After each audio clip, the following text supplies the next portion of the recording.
Hello बच्चों, let's see the question. A projectile of mass 3m exploded at highest point of its path, breaks into three equal parts. One part retraces its path, the second comes to rest, and the range of the projectile was 100 meter. If no explosion would have taken place, the distance of the third part from the point of projection when it finally lands on the ground.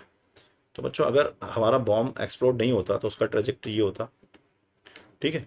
सो अगर हम देखें तो x direction के अंदर ACOM 0 है और VCOM भी constant रहेगा, तो इसका मतलब एक्चुअल में सेंटर ऑफ मास तो यहीं लैंड करेगा। अब अगर ये तीन पार्ट्स में टूटा, तीन पार्ट्स में, एक m/3 तो वापस यहाँ आ गया और एक m/3 यहाँ चला गया, ठीक है। तो एक m/3 जो होगा वो कुछ यहाँ जाके गिरेगा, तब जाके पूरे सिस्टम का सेंटर ऑफ मास यहाँ आएगा।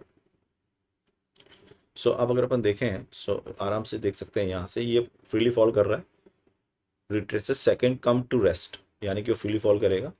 सो हम ये जानते हैं टोटल जो पोजीशन होगी सेंटर ऑफ मास की वो यहीं पे होगी, तो नेट सेंटर ऑफ मास 0 हो जाएगा। तो अगर इसके रेस्पेक्ट में कैलकुलेट करूँ तो मैं लिख सकता हूँ m/3 into R plus m/3 into r/2 is equal to m/3 into ये डिस्टेंस x मान लेते हैं, that is equal to x। तो m/3 m/3 कट गया, तो x जो आ रहा है वो 3r/2 आ रहा है। तो x जो आया बच्चों वो 3r/2 आया है, और r कितना है आपका 100, तो ये हो गया 150। अब ये 150 कहाँ से है?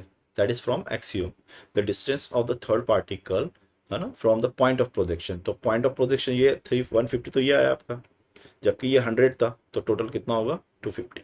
सी option is correct. All the best.